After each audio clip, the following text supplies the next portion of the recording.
कहते हैं कि जाट इज्जत पर वोट करता है और किसी से नाराज हो जाए तो सबक सिखाए बिना नहीं छोड़ता।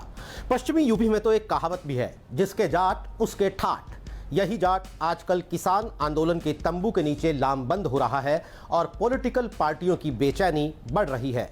उत्तर प्रदेश से हरियाणा तक और राजस्थान से पंजाब तक। नमस्कार, मैं हूं नीरज और आज इस वीडियो में तफसील से बताऊंगा कि तकरीबन 2.5 महीने से चल रहे किसान आंदोलन ने अचानक कैसे ठंडी पड़ी जाट पॉलिटिक्स में उबाल ला दिया और क्यों उनके हुक्के की गुड़गुड़ाहट पर न सिर्फ हरियाणा पंजाब बल्कि तमिलनाडु से लेकर महाराष्ट्र और पश्चिम बंगाल के नेता भी दिल्ली के गाजीपुर बॉर्डर के चक्कर लगा रहे हैं।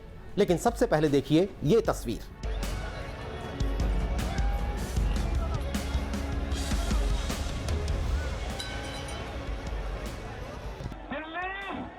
अपने आप किलेबंदी दिल्ली न करे। जब राजा डरता है तो किलेबंदी करता है। जब जब राजा डरता है किसान नेता राकेश टिकैत जिस किलेबंदी की बात कर रहे हैं वो दिल्ली के गाजीपुर बॉर्डर की है।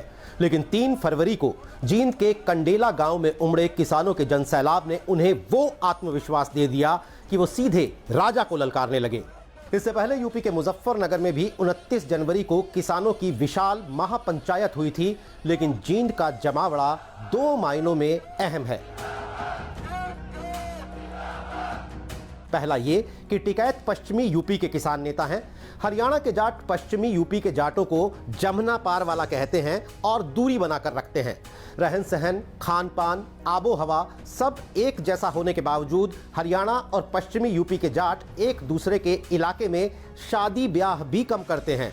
पश्चिमी यूपी में जाट किसानों की राजनीति करने वाली अजीत सिंह की पार्टी राष्ट्रीय लोकदल की हरियाणा में कोई पूछ नहीं है। लेकिन टिकैत की अगुवाई में हुए इस मंच तोड़ महापंचायत ने इन दोनों इलाकों के जाटों में खड़ी दीवार को जैसे गिरा दिया।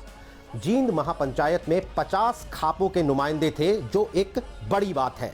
मुजफ्फरनगर के बाद जींद में जाटों की लामबंदी ने उत्तर प्रदेश, हरियाणा, राजस्थान और पंजाब के जट सिखों तक में एक लहर पैदा की है, जो सियासी नजरिए से बेहद अहम है। आइए एक एक करके समझते हैं। राकेश टिकैत पश्चिमी यूपी से आते हैं। इलाके के बड़े किसान नेता रहे महेंद्र सिंह टिकैत के बेटे हैं। साल भर बाद यूपी में चुनाव भी हैं, तो सबसे पहले बात पश्चिमी यूपी की। पूरे यूपी में जाटों की आबादी 6 से 8% है, लेकिन पश्चिमी यूपी में वो करीब 17% है। मुजफ्फरनगर, मेरठ, बागपत, बिजनौर, मुरादाबाद, संभल, अमरोहा, बुलंदशहर, सहारनपुर, कैराना जैसी 10 लोकसभा सीट हैं, जहां जाट वोट चुनावी नतीजों पर सीधा असर डालता है। विधानसभा की बात करें तो 70 से ज्यादा सीटों पर जाटों का दबदबा है। एक खास बात और, मुजफ्फरनगर के बाद मथुरा, बागपत, बिजनौर जैसे इलाकों में हुई महापंचायतों में से कई में जाटों के साथ मुसलमान भी किसान आंदोलन जारी रखने के नारे लगाते दिखे। यानी किसान आंदोलन पश्चिमी यूपी में जाटों और मुसलमानों को करीब लाने का काम कर रहा है।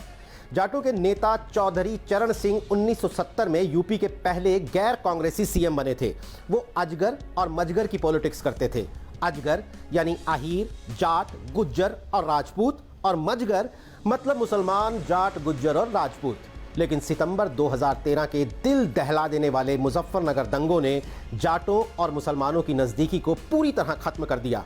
उसके बाद हुए साल 2014 और 2019 के लोकसभा चुनाव हो या 2017 के विधानसभा चुनाव, जाटों ने जमकर बीजेपी का साथ दिया और बीजेपी ने भी जमकर सीटें निकाली। अब समझिए कि वेस्टर्न यूपी में मुस्लिम आबादी करीब 26% है। अगर 17% जाट और 26% मुसलमान मिल गए तो साल 2022 में होने वाले विधानसभा चुनाव की हवा बदल देंगे।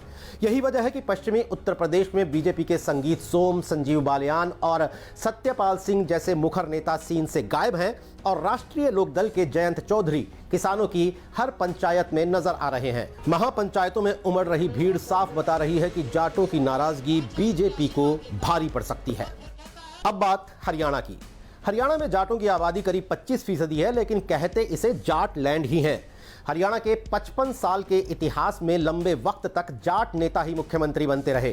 तमाम लोकसभा और विधानसभा सीटों पर जाटों का खासा असर है। चौधरी देवीलाल हरियाणा के बड़े किसान नेता रहे। वो जाट थे और आजकल उनके पोते दुष्यंत चौटाला सूबे के उप मुख्यमंत्री हैं। हरियाणा में मनोहर लाल खट्टर की बीजेपी सरकार चौटाला की जननायक जनता पार्टी यानी जेजेपी की बेसाखियों पर ही चल रही है। बीजेपी को समर्थन के कारण दुष्यंत चौटाला लगातार किसानों के निशाने पर हैं। उनके कई बड़े नेता पार्टी छोड़ चुके हैं। कई खाप पंचायतें अपनी छतों से बीजेपी और जेजेपी के झंडों को उतारने और उनके नेताओं के सामाजिक बहिष्कार का भी ऐलान कर चुकी हैं।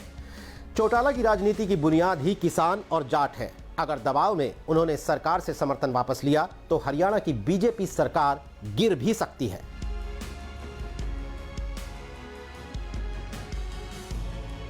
अब आते हैं राजस्थान पर। राजस्थान में जाट सबसे बड़ी आबादी वाली कौम है, करीब 10%। सूबे के एक बड़े जाट नेता हैं हनुमान बेनीवाल।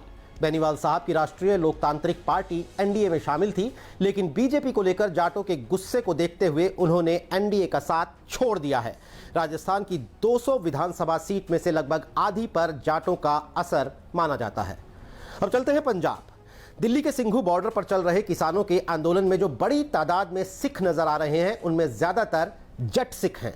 पंजाब में जट सिखों की आबादी 22 से 25% है। ज्यादातर मुख्यमंत्री इसी समुदाय से रहे हैं, चाहे वो मौजूदा सीएम अमरिंदर सिंह हो या सिख राजनीति का बड़ा चेहरा सरदार प्रकाश सिंह बादल। आप जट सिखों के दबदबे का अंदाजा इस बात से लगा सकते हैं कि 3 कृषि कानूनों के खिलाफ पंजाब के किसानों की नाराजगी को देखते हुए बादल के अकाली दल ने बीजेपी से अपना 24 साल पुराना नाता पिछले साल सितंबर में तोड़ दिया था। उससे ठीक पहले अकाली नेता हरसिमरत कौर ने केंद्र सरकार में कैबिनेट मंत्री का पद छोड़ दिया था। हालांकि अकालियों का साथ छूटने के बाद बीजेपी के लिए पंजाब की राजनीति में कुछ दांव पर है ही नहीं। इस सिलसिले को जरा और आगे बढ़ाएं तो दिल्ली का जिक्र भी जरूरी है। दिल्ली में द्वारका से लेकर पालम, महरौली, नजफगढ़, बिजवासन, मुंडका, नांगलोई, नरेला, बवाना तक वो ग्रामीण इलाका है जहां जाटों का असर है। दिल्ली में जाटों के 200 से ज्यादा गांव हैं और बीजेपी के जाट नेता साहेब सिंह वर्मा दिल्ली के मुख्यमंत्री भी रह चुके हैं। अरविंद केजरीवाल की पार्टी आप बीजेपी से किसानों की नाराजगी का सियासी फायदा उठाने का कोई मौका नहीं चूक रही। तो अब यह तय बीजेपी को करना पड़ेगा कि कृषि कानूनों को लेकर चल रहे किसान आंदोलन को शांत करना है या कई राज्यों में जाट वोट की एक बड़ी फसल से हाथ धोना है। आपको यह वीडियो अच्छा लगा तो YouTube पर हमें सब्सक्राइब करें, न्यूज तक का फेसबुक पेज लाइक करें और तक ऐप को अपने मोबाइल फोन पर डाउनलोड करना ना भूलें।